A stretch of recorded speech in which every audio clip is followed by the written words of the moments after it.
নমস্কার। আমার কবিতা আমার কণ্ঠে। কবিতার নাম নিবিড়তা।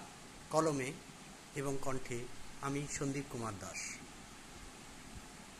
আমরা সবাই নিবিড় হতে চাই, মিশে যেতে চাই পরস্পরে, কিন্তু বুঝি না নিবিড়তা কাকে বলে।